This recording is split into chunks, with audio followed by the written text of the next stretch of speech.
Okay, it is officially 8:30 p.m. My name's Ron, I'm an alcoholic. Welcome everybody. Welcome to, what is it today? January 21st, 2023, Philadelphia Eagles Special Edition AA meeting. We have an amazing speaker who traveled here over 3.5 hours. He's going to share his experience, strength, and hope with us. And to top that off, we have the best chairperson in all of Alcoholics Anonymous. Please welcome Kara to come up here and carry it. Yep.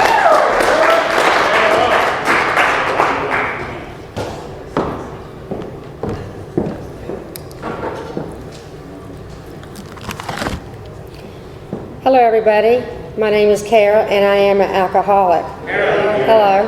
This is a 1-hour speaker meeting that meets every Saturday evening at St. Paul's Lutheran Church, 301 North Main Street, Doylestown, Pennsylvania. Food and fellowship start at 8 p.m. and speaker at 8:30. The business meeting for this group meets every Saturday at 7 p.m. to 7:30 p.m. right here. Please come early and join us. The purpose of this group is to provide a consistent message of hope and recovery through God reliance and service to others through the practice and teachings of the 12 steps. We record all speakers so that others may benefit from their message of recovery. If you wish not to be recorded, simply ask. This is an open meeting of Alcoholics Anonymous. The group would like to welcome everyone, especially newcomers. Is there anyone new or from out of town that would like to introduce themselves? Please raise your hand and introduce yourself. Hi, my name is John and I'm an alcoholic. Hey John, welcome. This is my first time here. Thank you. Oh, welcome. The Conscious Contact Speaker Group encourages sponsorship. With anyone with working knowledge of the 12 steps and willing to sponsor, please raise your hand. Are there any announcements for the good of AA?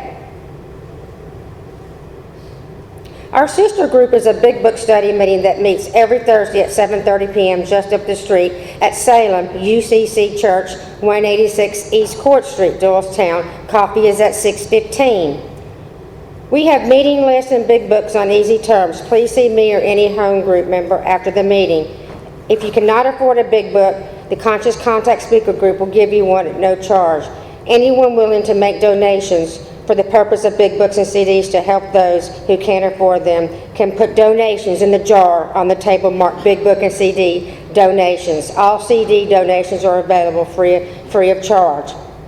Please subscribe to our YouTube page, the Conscious Contact Speaker Group of Doylestown, Pennsylvania, and our Facebook group.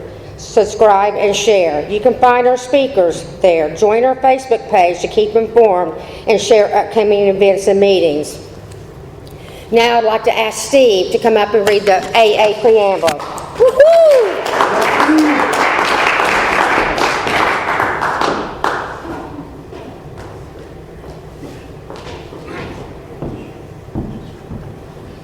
Good evening, everybody. I'm Steve. I'm an alcoholic. The preamble.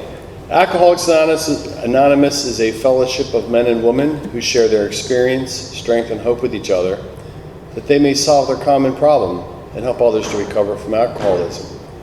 The only requirement for membership is a desire to stop drinking. There are no dues or fees for AA membership. We are self-supporting through our own contributions. AA is not allied with any sect, denomination, politics, organization, or institution, and does not wish to engage in any controversy, neither endorses nor opposes any causes.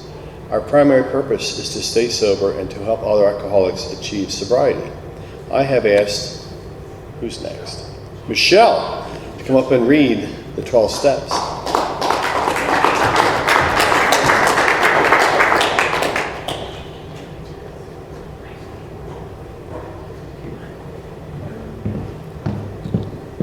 Hi everyone, I'm Michelle and I'm an alcoholic. And I'll be reading Just for Today, a prayer of recovery. Just for today, I will be agreeable. I will look as well as I can, dress becomingly, talk low, act courteously, criticize not one bit, not find fault with anything, and not try to improve or regulate anybody except myself. And I've asked Jack to read the 12 steps.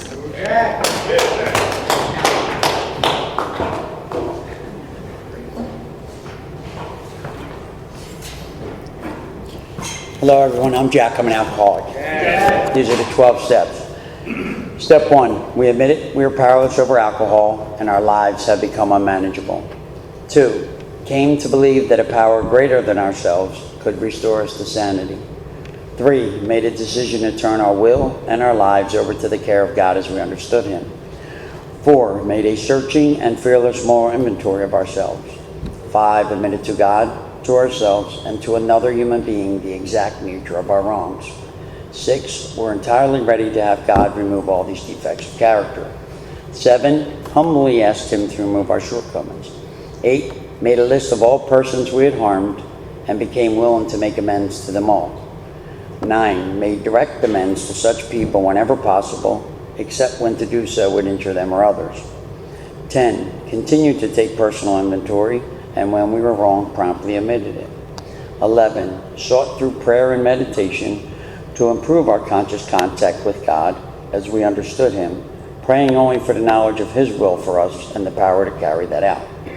And 12, having had a spiritual awakening as a result of these steps, we tried to carry this message to alcoholics and practice these principles in all our affairs.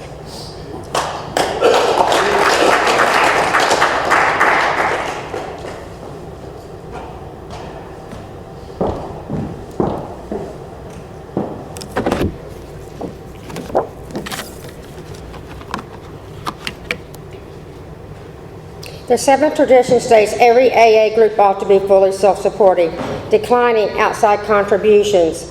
At this time, I would like to pass the basket. We have no dues or fees, but we have expenses. This group provides many services. Your donation covers food, rent, big book, CDs, events, and workshops, etc. There is absolutely no smoking on church property. Please take a moment to silence all cell phones and limit movement during the meeting to avoid distractions. Now, I'd like to introduce the speaker, a good friend of the Conscious Contact Speaker Group. Let's give Samuel a warm welcome. Woo-hoo!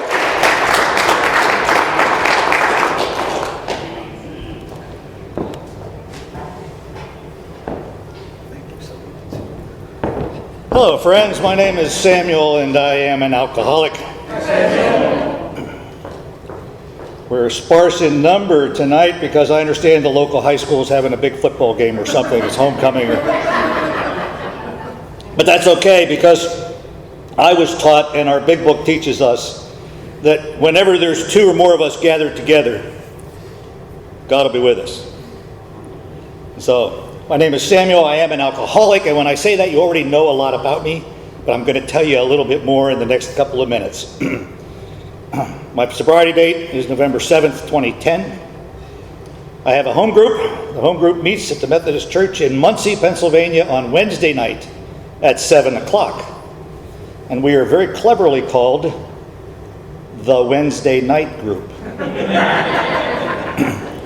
I love these groups that have conscious contact, a new solution, we've got the answer, serenity singers. We're not that clever. We're the Wednesday night group, and we meet on Wednesday night.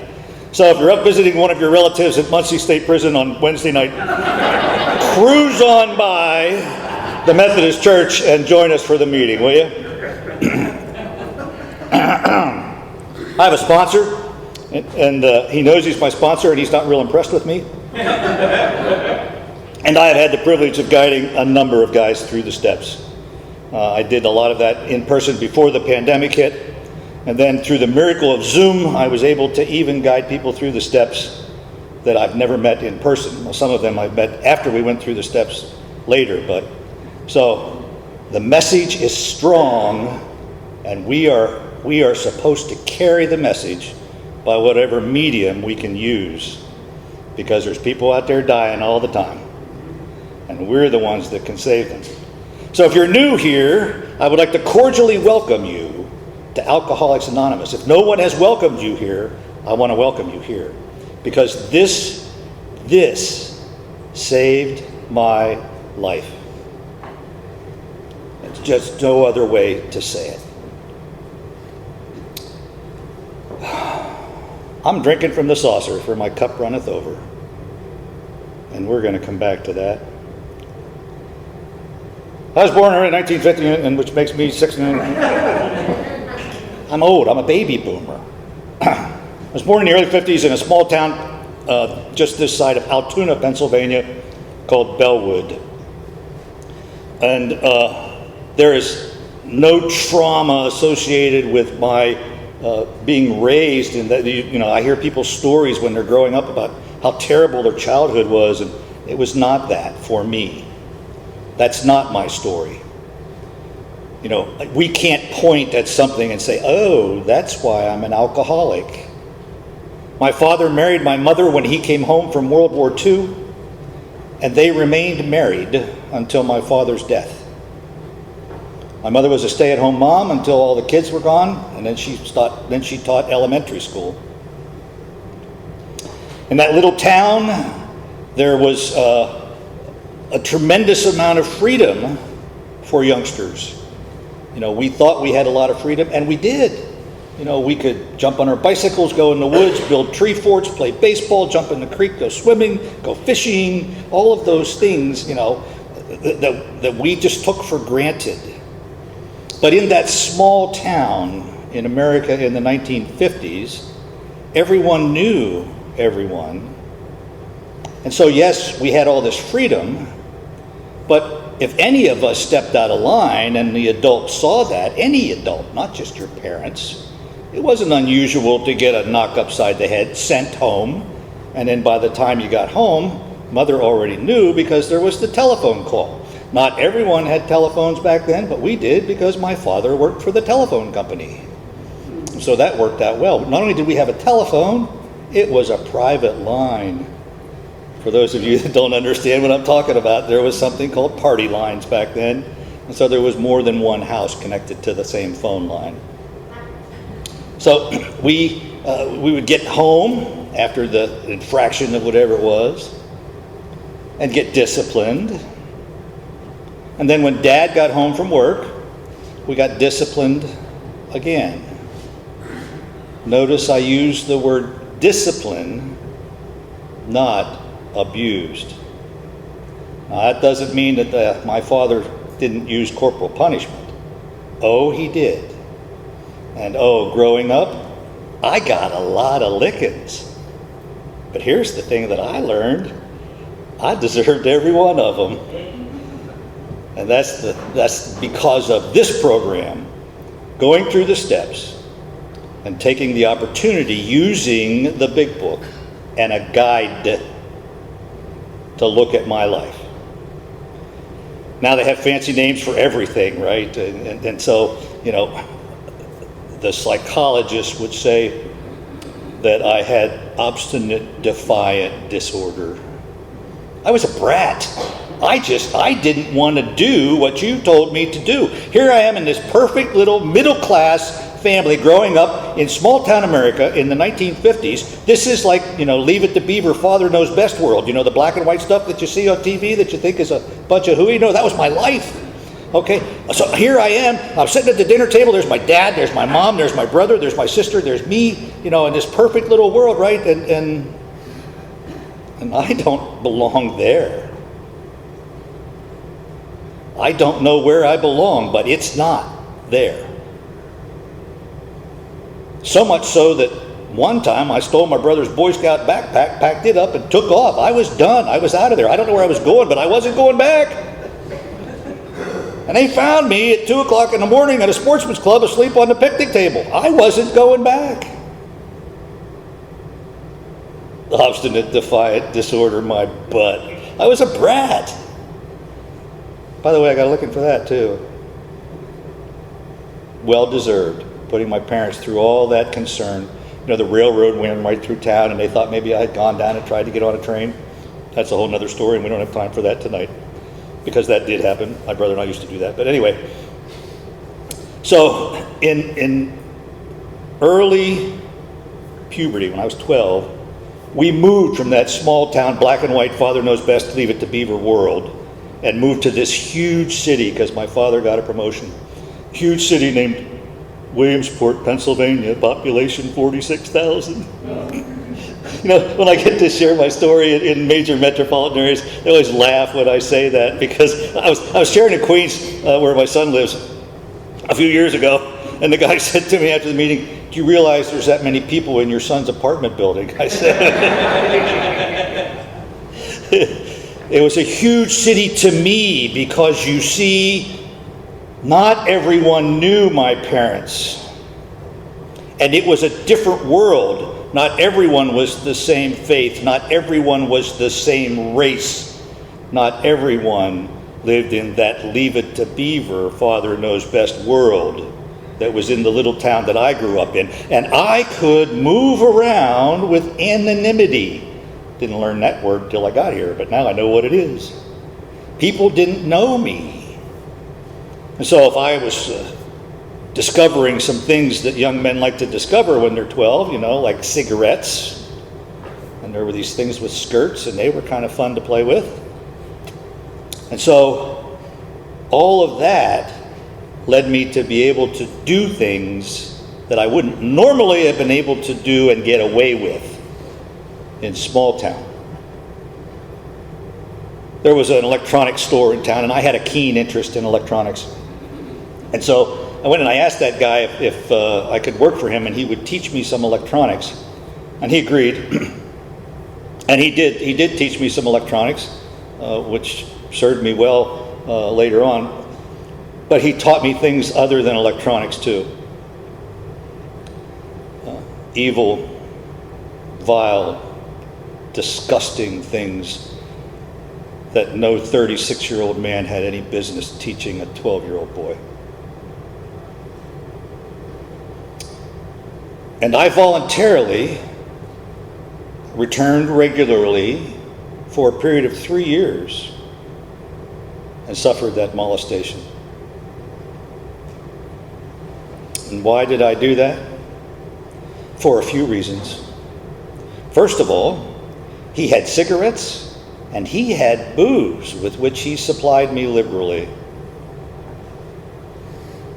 Secondly, when you're that age, you're a hormone with feet and don't necessarily understand the consequences associated with some of those acts.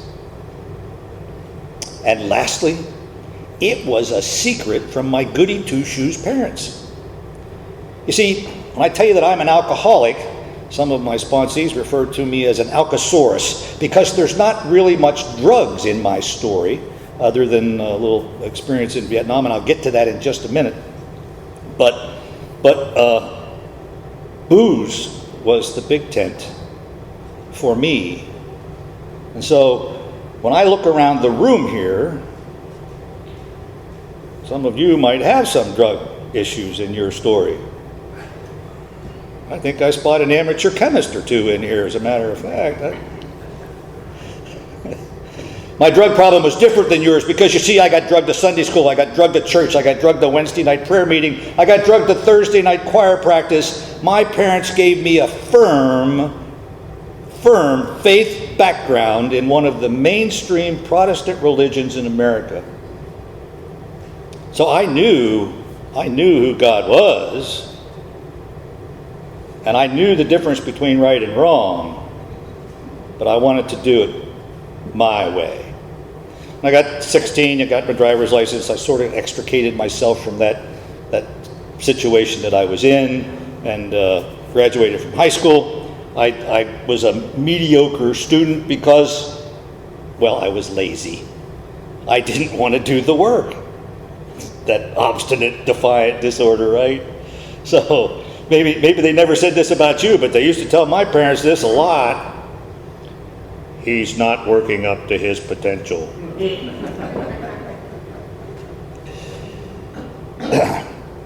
When I graduated from high school, there was this little brouhaha going on in Vietnam, and there was still compulsory service. There was still the draft. You could be drafted into the military against your wishes and be sent wherever they wanted. And I did not want to get drafted into the Army and go to Vietnam. That was not on my list of things to do. I couldn't get a student deferment because I wasn't a college student. I wasn't a college student because I didn't have grades well enough, because I didn't study, because I was lazy.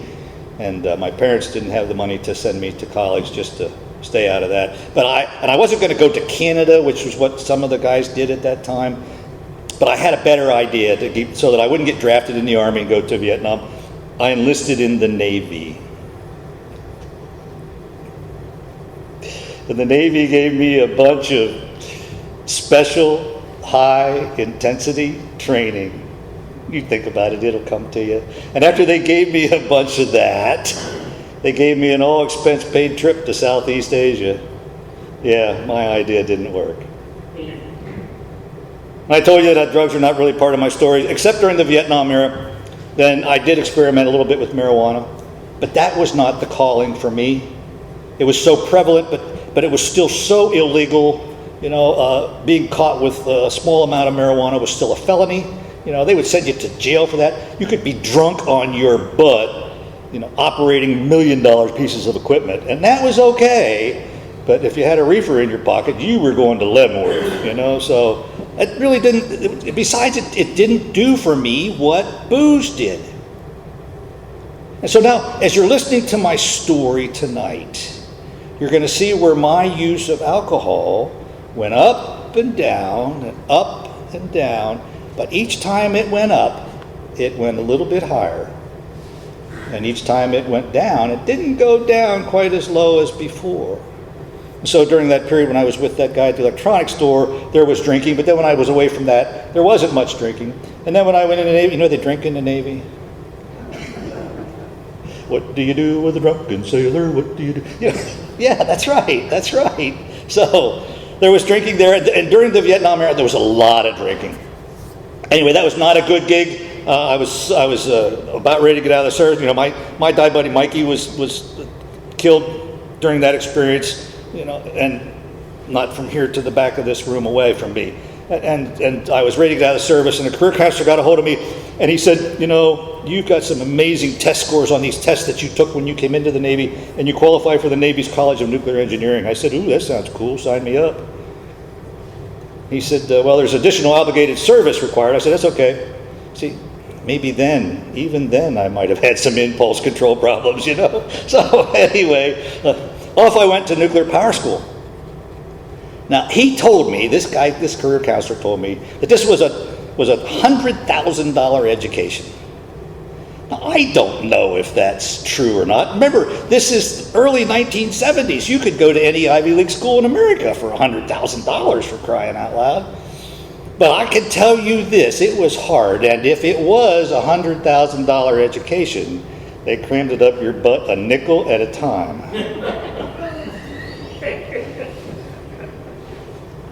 Now, here's the funny thing about that. This is the kid that was just mediocre in high school, the CB student. And now I'm in this nuclear power school.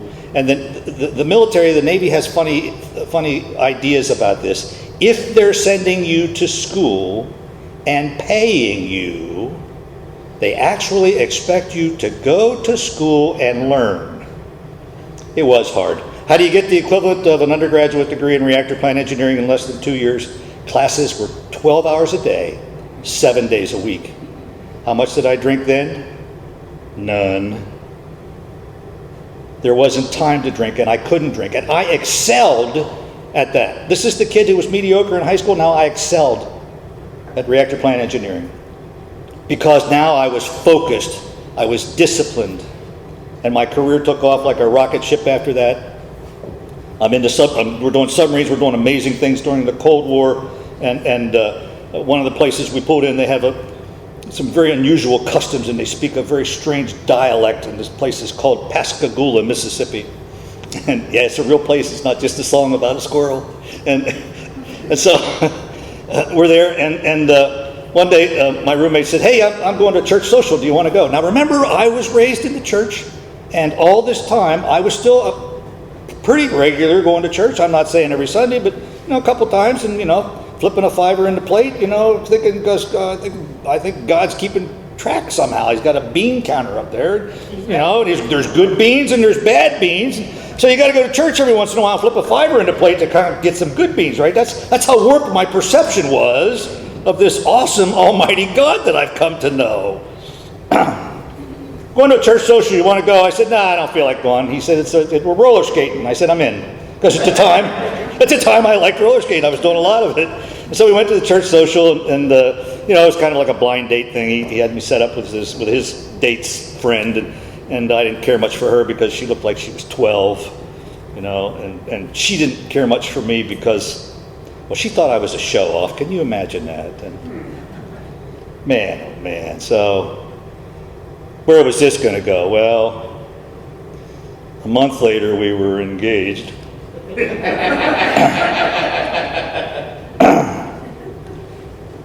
And 6 months after that, we were married. And she just rode with me for 3 hours down here from Williamsport, Pennsylvania. We've been married for 47 years. And that's my wife, Brenda.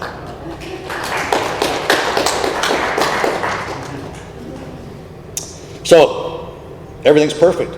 We own a home. I'm getting all these promotions. These little ones start coming along. But here's how the drinking progresses. When we're at sea, there's no drinking.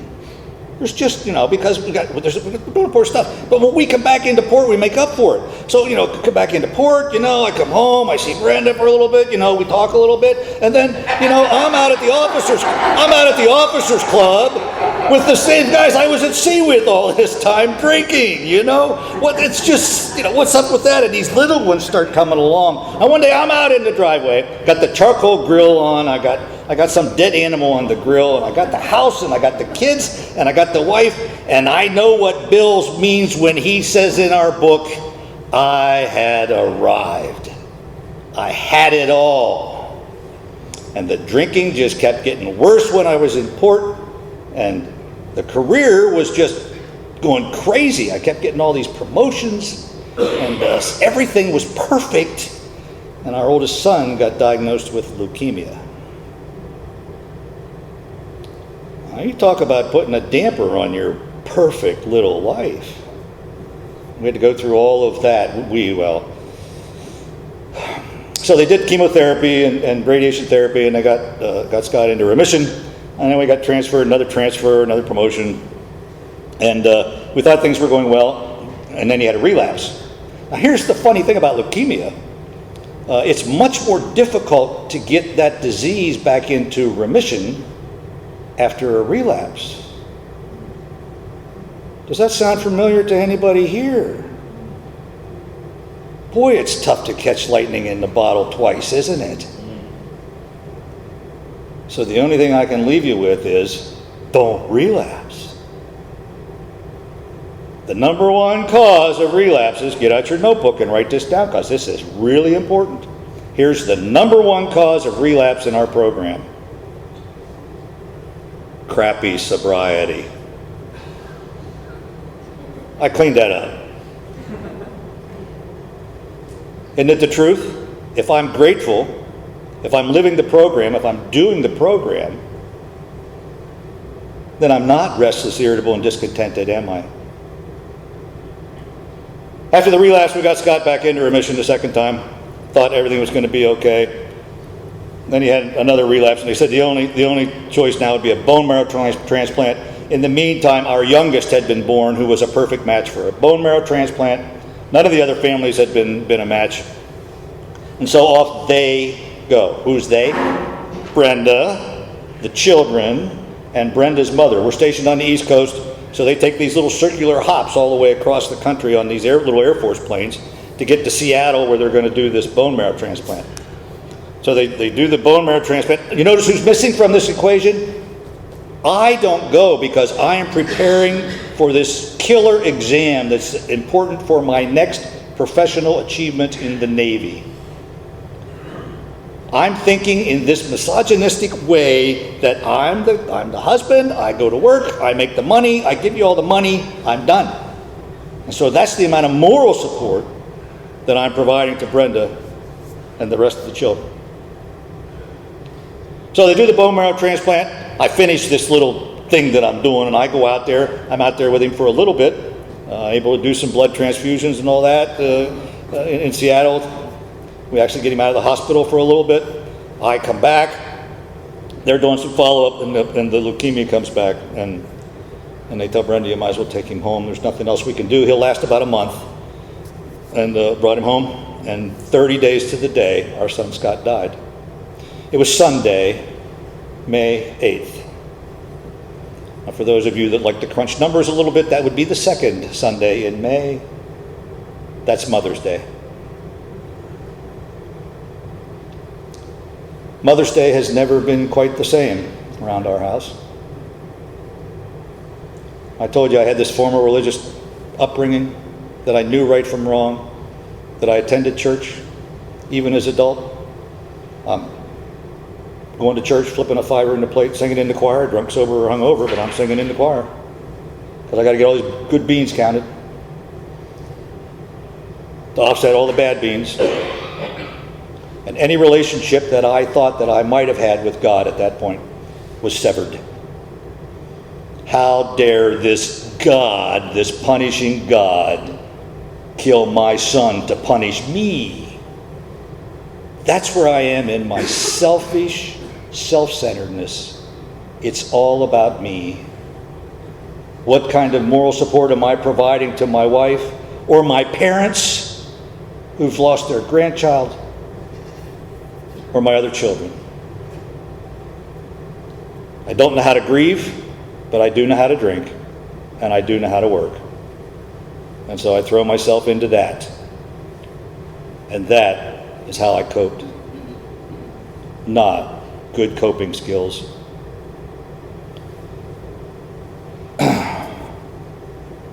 Drinking really took off after that. I was near the end of my career. Had a very successful military career. I retired from the Navy, got out of the Navy, and had a couple of jobs, went to work for a couple of companies, started a company, actually started 3 companies. One made money, one broke even, one lost a little money.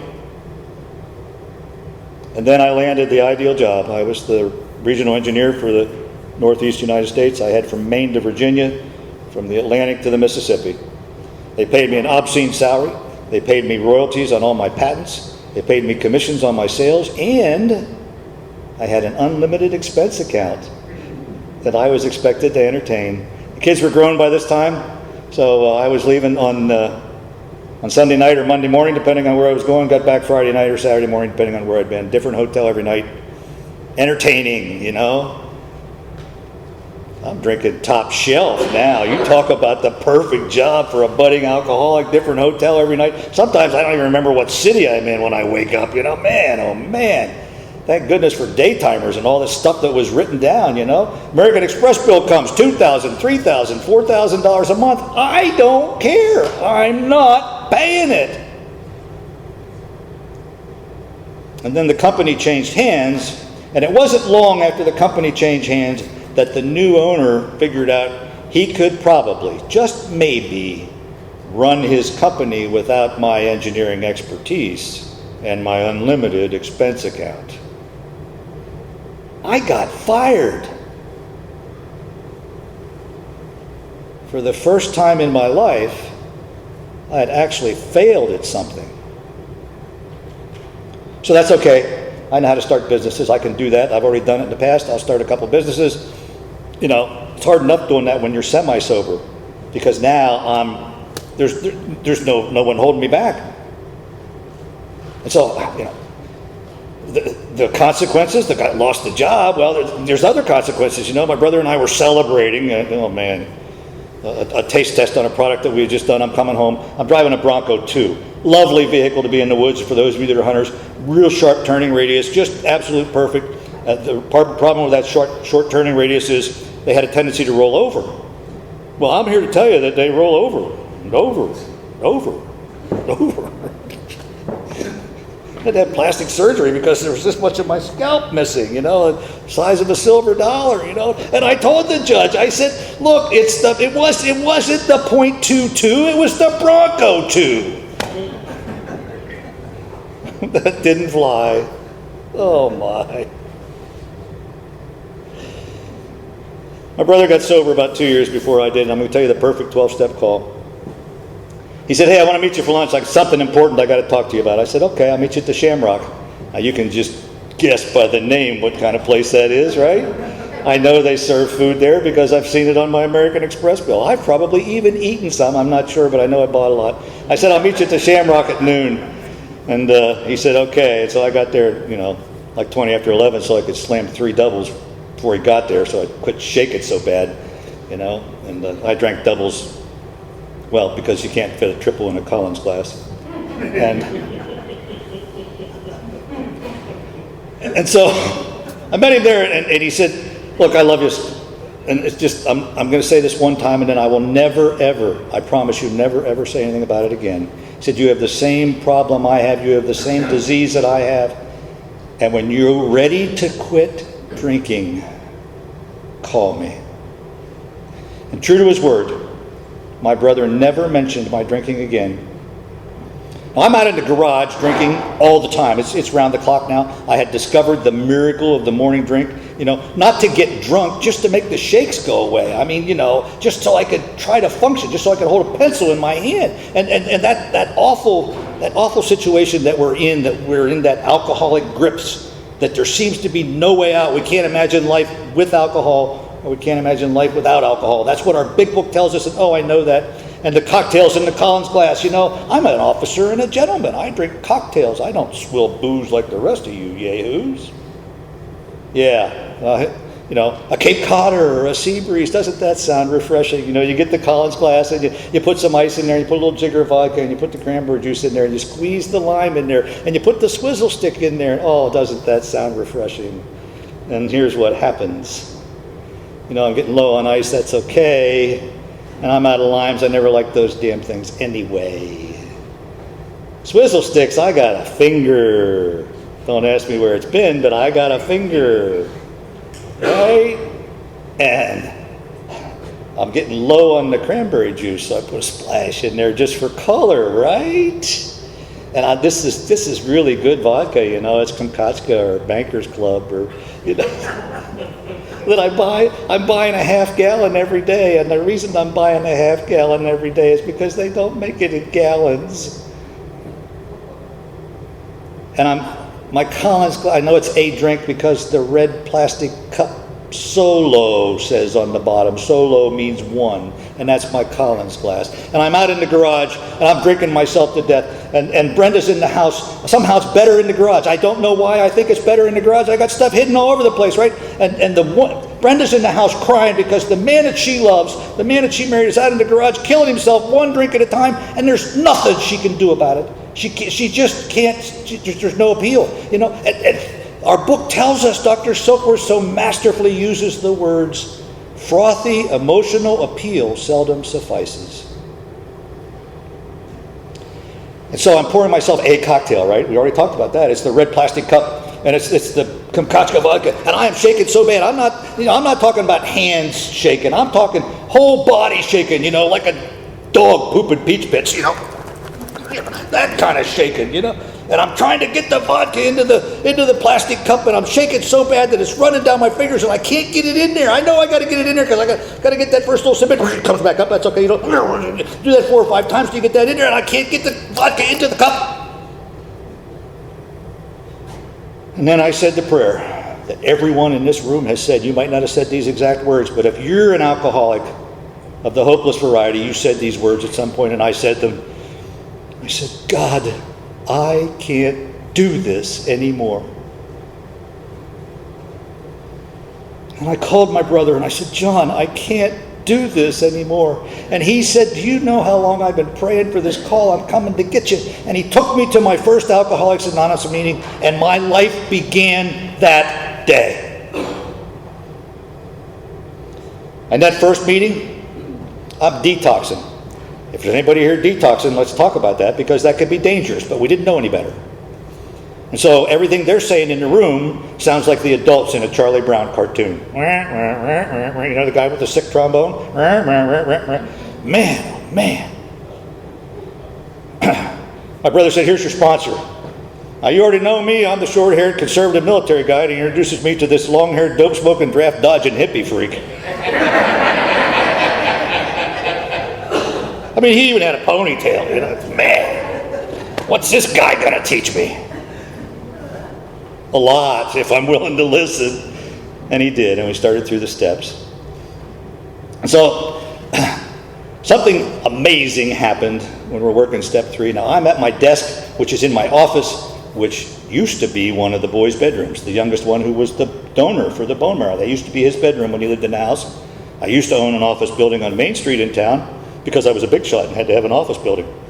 But see, things in my life had a tendency to turn into a vodka bottle. 401ks, IRAs, office buildings on Main Street, equity in the home, credit card limits. All that stuff turned into vodka bottles. So anyway, I'm reading in the book, and there's this part about, on page 62 is where it starts. And, he is the principal, and we are the agents. He is the employer. And then there's this line. It says, he is the father, and we are the children. Now that made me mad. I was 57 years old when I got sober. I'd been in charge of real men and real equipment. People's lives depended on what I said and did. I am not a child. And I slammed the book closed, and I set it aside, and I got up, and I was getting ready to go to my first job site that day. The job that I had then is the same job that I have now. Who said that? I still have the same job. But anyway, I go to construction sites and I do the inspections on the construction sites. I'm getting ready to leave. Now, I've already told you about Brenda's calling. Brenda is mom. And so when our kids grew up and left home, it was like, I don't know what to do. And one of the neighbors said, well, I want to go back to work. Would you watch our little one? She said, okay. And there's how it started. So there have always been little ones at our house.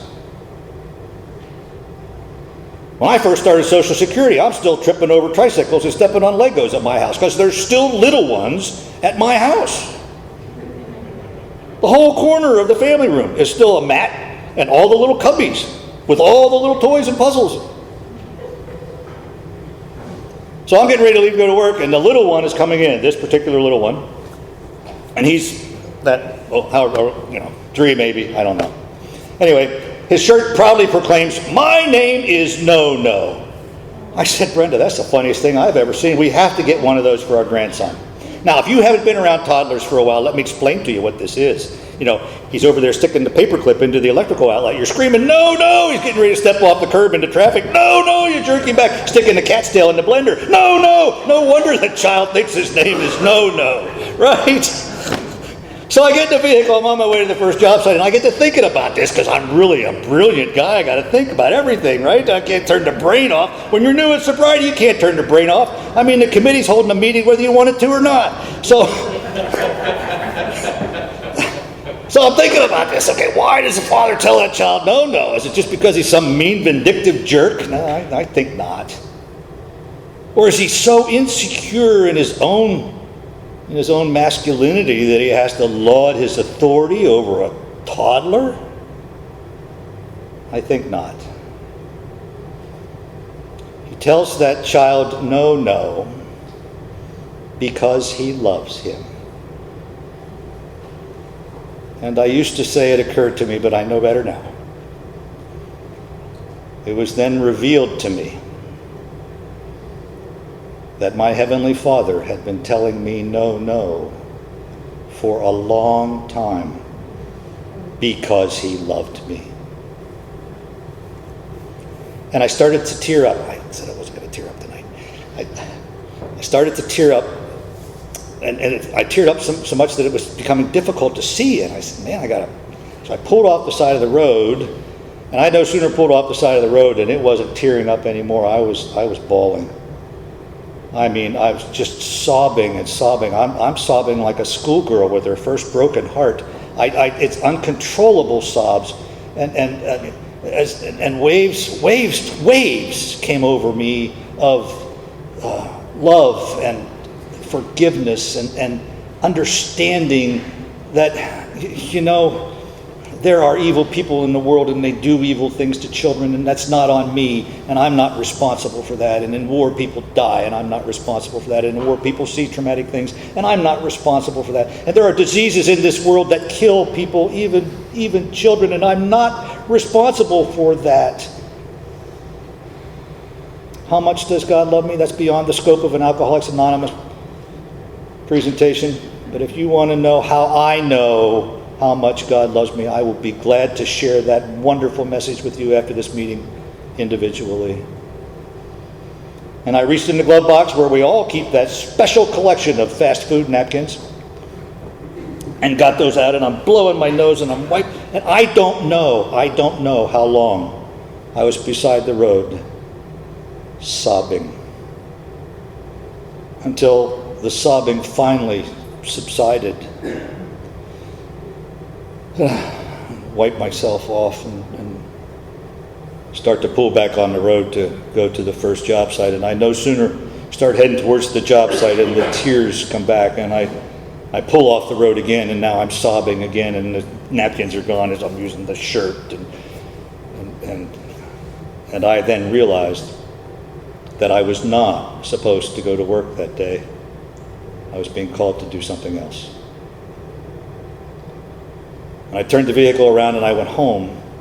And I went right in the house. I said not a word to Brenda. I went right in the house, right into the bedroom, and closed the door. And I got down on my knees. And I said, Father, I will do whatever it is you want me to do to take this monster away.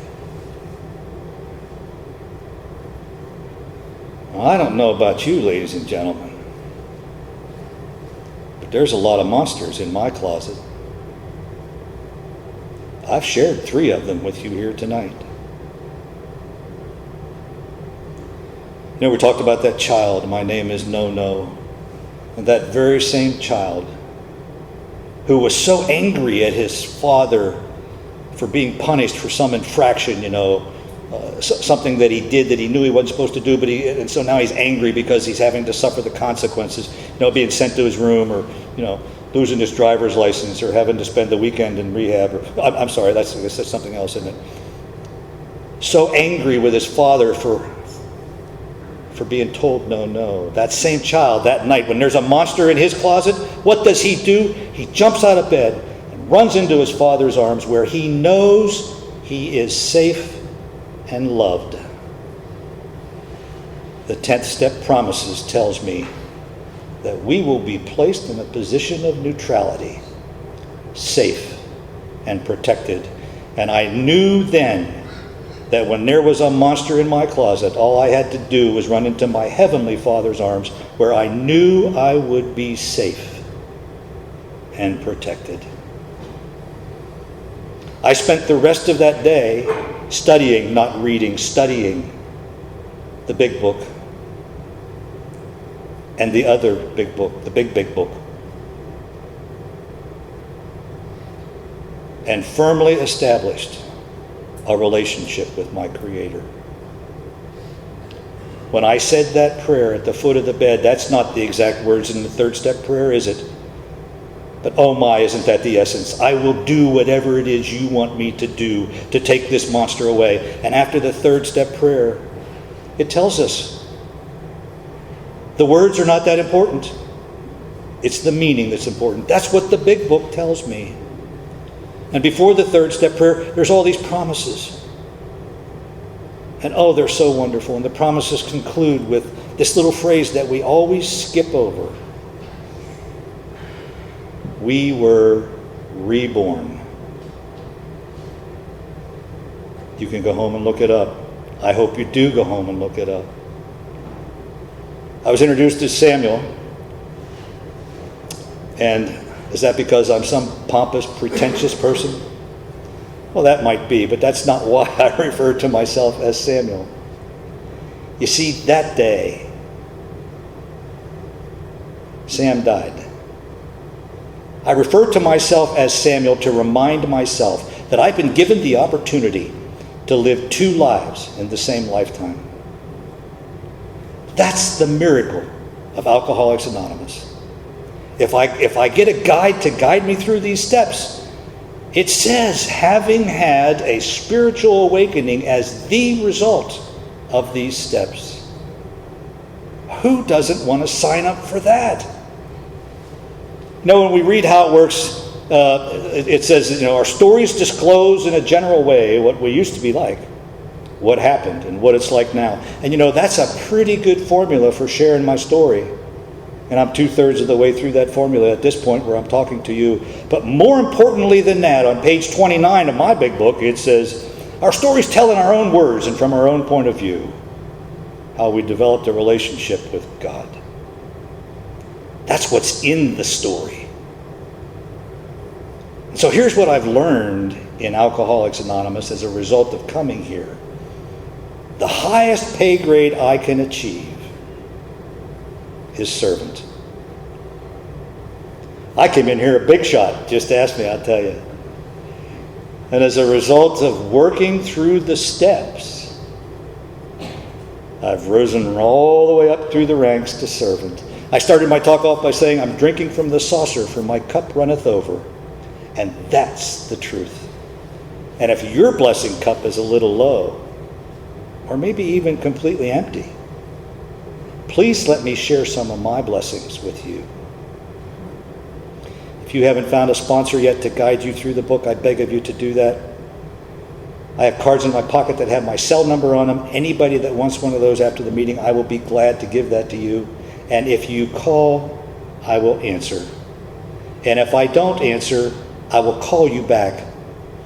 You know, I was calling my sponsor and calling my sponsor, calling my sponsor, calling my sponsor. And I said to one of the other guys, I said, man, I keep calling him and he never answers. And he said, well, did you leave a message? I said, well, no. Oh my. He said, well, leave a message. He'll call you back. You know, some of the most important philosophical things I've heard in the rooms of Alcoholics Anonymous. You know, look in the mirror, for therein lies your problem. Man, oh man, who comes up with this stuff? What's it like now? I am blessed beyond measure. We're not young anymore, but you wouldn't know that the way we act and live now. Going through the steps, it was tough. I hinted at the buildings, the home equity, the credit cards, the 401ks, the IRAs. You know, when I finally got sober, here's the deal. You know, if they give you a $10,000 credit card and you're running up to the limit, what they'll do is give you another credit card. And you know, when you get 10 of those at the limit, oh my, that starts to add up, doesn't it? I didn't know what we were going to do then, using one credit card to pay another. But that's okay. The solution came in the mail. It was convenience checks from Discover. Wow. And so when I got set, I'm getting ready to do the 9th step. And so I say to my mentors, you know, I'm going to declare bankruptcy. And they said, oh no, big shot, you spent that money. You got to pay it back. I said something real spiritual, like, no, I won't say it. You know, I said, that's nonsense. That's a new word that I learned. I used to say another word, but now I say nonsense. For 102 months, Brenda and I lived like paupers. At the job that I was working, I was making a quarter of what I was when I was the big shot and the regional engineer. And half of that was being used to pay back the 9th step for 102 months. On the last check, down in the memo, I wrote, last one, took a picture of it and texted it to my sponsor. During this time when money was so tight and we were living like paupers, but redeveloping this deep love that we had for each other, and even more so because I'm not so self-centered now that I'm sober. And so we agreed, in order to try to save this money, we weren't going to exchange Christmas presents. And so what's it like now? So we're like 2 years into this, thereabouts, and under the Christmas tree is this great big gift, and Brenda hands it to me. I said, Brenda, really? Because I didn't have anything for her. That was our agreement. And she said, just open it. Now, do any of you know what a shadow box is? It's like a really thick picture frame. They're very popular in the military because you put your medals and a flag in there and all that stuff. And so But I opened up, unwrapped the present, and it was a shadow box. And in the shadow box was the shirt. Not a similar one. Not one exactly like it. The shirt that child had on that day. My name is No-No. That hangs on the wall in my office. And everybody who comes into my office gets to hear the story of My Name is No-No and how God used a toddler to send his message of love and salvation to me. And how I've learned from that, it doesn't matter who's speaking to me, I'm listening. I don't care if this is your first day. I don't care if you've been sober for 10 minutes or 150 years. If you're going to talk to me, I'm going to listen, because how do I know whether or not God's using me, using you to send the message to me, and actually using me to send the message to you? Because I've worked my way up to servant. So how do we avoid the temptation? We don't have to avoid the temptation.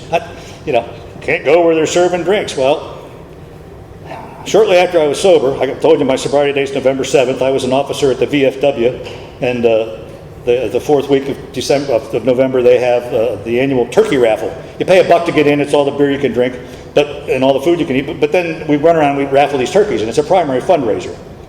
And I told my sponsors, I said, look, I know I'm an officer, I got to go to this thing. And he said, well, I don't think that's a good idea.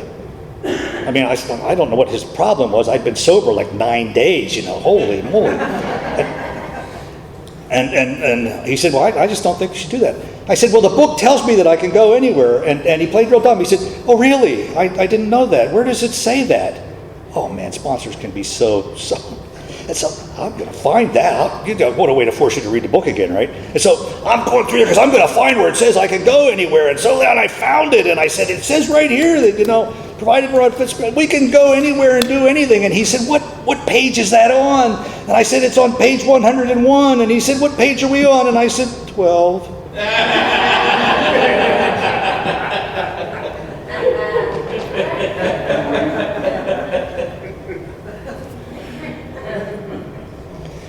But when we get done, we can go anywhere. By the way, he calls that Rule 101 because it's on page 101, and the sentence starts with "Our rule is."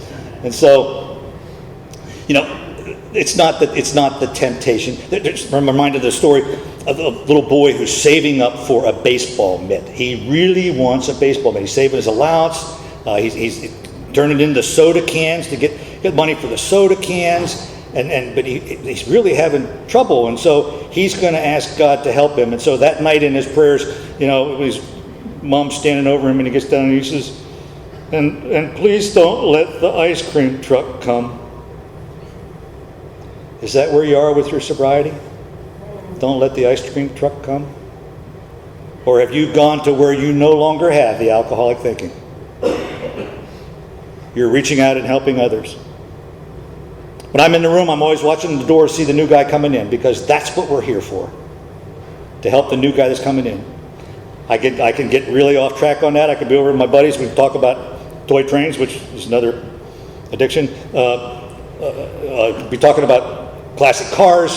What's the latest in the fantasy football league, man? So are we all talking about that, or are we watching the door for the newcomer so we can get over there? Because there are people dying all the time, and we don't have to go out to the hospitals and gin mills and drag them up, because now Alcoholics Anonymous is known, and sometimes they even get sent here by the courts or whatever. But when they come in the door, we've got to make sure that we're ready to welcome them.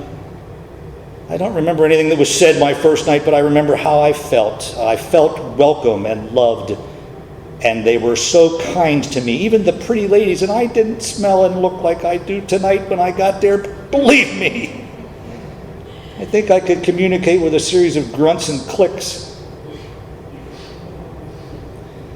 You people have been so kind to invite me here tonight, and I do appreciate that. And I'm at the end of the appointed time, and I don't want to run over. I don't want to hold you, because I know that some of you want to get home and find out how the high school team is doing with their football game. But I do want to tell you this.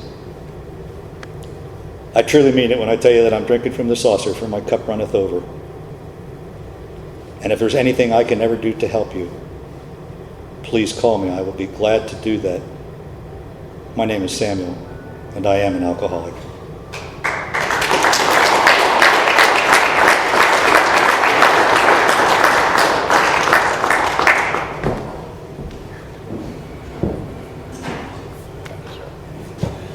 Let's give Samuel one more hand for that epic talk. Customary for us to form a line, thank our speakers formally. When we're finished, we'll go over here. The tables stay exactly. If you moved anything, just put it back where it is. Don't forget the meeting after the meeting. Our after hours eating will be, we used to go to Perkins, but they close at 9, but we got a, was it PJ or TJ? Well Hands is going to be opening soon, so we'll be doing that. That's going to be a lot of fun. The meeting after the meeting. So stay for the meeting after the meeting. Help us eat some of that food and talk to Samuel and his lovely wife. Thank you again. And we got a nice way of closing if you care to join us. Take a moment of silence. Do it what you like. If you care to join us one with the Lord's Prayer. Our Father, Our Father, who art in heaven, hallowed be thy name. Thy kingdom come, thy will be done, on earth as it is in heaven. Give us this day our daily bread, and forgive us our trespasses, as we forgive those who trespass against us. And lead us not into temptation, but deliver us from evil. For thine is the kingdom, the power, and the glory forever and ever. Amen. There you go. We got it.